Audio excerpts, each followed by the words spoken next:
तुम हो कौन शिवा? ये कहानी है इन सारे अस्त्रों के देवता की।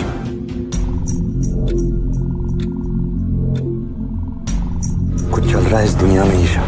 कुछ पुरानी शक्तियां हैं और उनके कुछ रक्षक हैं।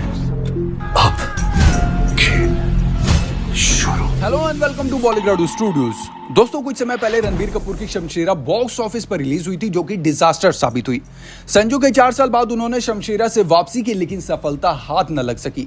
अब रणबीर कपूर अपनी नई फिल्म की तैयारियों में जुट चुके हैं। वाइफ आलिया भट्ट के साथ उनकी ब्रह्मास्त्र 9 सितंबर 2022 को रिलीज होने वाली है और इसके प्रमोशन में वो लगातार जुटे हुए हैं। वहीं प्रमोशन के दौरान चेन्नई में हाल ही में प्री रिलीज स्क्रीनिंग रखी गई, जहां से पहला रिव्यू सामने आया है। यह रिव्यू बाहुबली और RRR जैसी फिल्में बनाने वाले डायरेक्टर SS राजामौली ने किया है। वो हाल ही में ब्रह्मास्त्र टीम के साथ नजर आए थे और अब उन्होंने फिल्म पर अपना रिएक्शन भी दिया है। SS राजामौली ने ब्रह्मास्त्र को लेकर कहा कि यह फिल्म भारतीय संस्कृति को दुनिया के सामने लेकर आएगी। चेन्नई में एक प्रेस कॉन्फ्रेंस में उन्होंने कहा, ब्रह्मास्त्र न केवल सबसे मोस्ट अवेटेड फिल्मों में से एक है, बल्कि ये साल की सबसे महंगी प्रेजेंट्स में से एक है। राजामौली ने कहा, अयान ने एक ऐसी दुनिया बनाने का सपना देखा था जिसे हमने पहले कभी नहीं देखा। ये फिल्म अस्त्रों की शानदार दुनिया है जो अपने इतिहास, अपने पुराणों से सीखी है। राजामौली ने ब्रह्मास्त्र और इसके डायरेक्टर अयान मुखर्जी की तारीफ करते हुए कहा, अयान ने जो दुनिया बनाई है उसे बनाना आसान नहीं है। एक ऐसी शक्ति बनाई है जिसकी अभी कुछ सीमाएं हैं। उसने एक बड़ा खलनायक बनाने की गुंजाइश भी बनाई। बुराई पर जीत के लिए, अच्छाई के संघर्ष के लिए। ये परियों की कहानी की तरह नहीं है, ये अस्त्रों की कहानी कहने का एक अलग तरीका है। ये चीज मुझे ब्रह्मास्त्र के बारे में बहुत अट्रैक्टिव लगती है।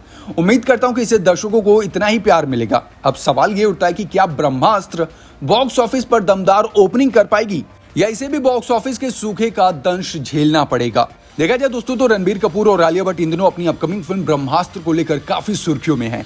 अयान मुखर्जी के डायरेक्शन में बनी ये फिल्म 9 सितंबर को सिनेमाघरों में रिलीज होने वाली है।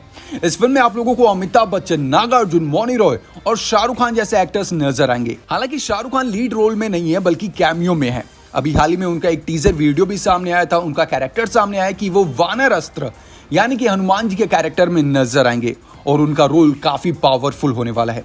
दोस्तों, हनुमान जी जिनके पास 8 सिद्धियां थी, शास्त्रों में हनुमान जी के भगवान शिव का 11वां यानी कि रुद्र अवतार माना गया है। कहते हैं कि भगवान जी को यह अवतार उन्हें भगवान शिव और इंद्र की पूजा के बाद मिला। इसी वजह से हनुमान जी अत्यधिक तेजस्वी, गतिमान और सर्वगुण संपन्न माने जाते हैं। रावण को खत्म करने में हनुमान जी एक अहम कैरेक्टर में थे। भगवान हनुमान सेमरू पर्वत के वनराज केसरी और माता अंजना के पुत्र माने जाते हैं। माता अंजना अत्यधिक तेजस्वी और धर्मात्मा स्त्री थी। साथ ही योग विद्या में काफी कुशल थी। योग विद्या से उन्होंने वायु की सिद्धि प्राप्त की, इसलिए हनुमान जी को वायु पुत्र भी कहा जाता है। अब अगर बात करें हनुमान जी की उन 8 सिद्धियों के बारे में, तो सबसे पहले है अणिमा सिद्धि। अणिमा सिद्धि में कहा जाता है कि भगवान हनुमान जी अपने खुद के स्वरूप को छोटा कर सकते हैं, मतलब कि बहुत बड़ी हाइट से बहुत ही छोटी। आप लोगों ने एक फिल्म देखी होगी एंटमैन, उसमें कैसे वो पहले नॉर्मल रहता है और फिर बहुत ही छोटा हो जाता है। तो हम कह सकते हैं कि ऐसे ही हनुमान जी हैं, उनके पास अणिमा सिद्धि है, वो नॉर्मल से बहुत छोटे हो सकते हैं। दूसरी सिद्धि है महिमा सिद्धि। इसमें हनुमान जी अपने शरीर को बड़ा कर सकते हैं। अगेन हम एंटमैन का एग्जांपल ले तो पहले वो छोटा होता है, नॉर्मल होता है, फिर अचानक से बहुत बड़ा हो जाता है। और अगर आप लोगों ने रामायण देखी होगी तो जब वो समुद्र को क्रॉस करते हैं तो इन दोनों शक्तियों का यूज करते हैं। पहले वो बहुत छोटे हो जाते हैं और फिर वो जो असुर रहती है उसके मुंह में चले जाते हैं, फिर अचानक से बहुत बड़े हो जाते हैं। तीसरी सिद्धि की बात करें तो लघिमा।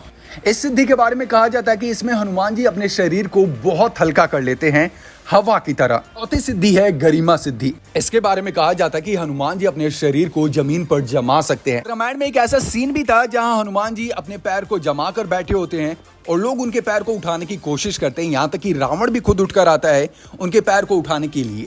नंबर 5 है प्राप्ति सिद्धि। प्राप्ति सिद्धि के कारण हनुमान जी तीनों कालों का दर्शन कर सकते हैं। नंबर 6 है प्राकम्य सिद्धि। इस सिद्धि से हनुमान जी को समाधि की अवस्था में रहने की क्षमता थी। समाधि तो आप लोगों को पता ही होगी। नंबर 7 है विसित्व सिद्धि। अब कहा जाता है कि इस सिद्धि से हनुमान जी लोगों को प्रभावित कर लिया करते थे। और नंबर 8 है ईशित्व, जहां कहा जाता है इस सिद्धि के बारे में कि मृत्यु को प्राप्त लोगों को भी वो जिंदा कर सकते थे इस शक्ति से, इस सिद्धि से।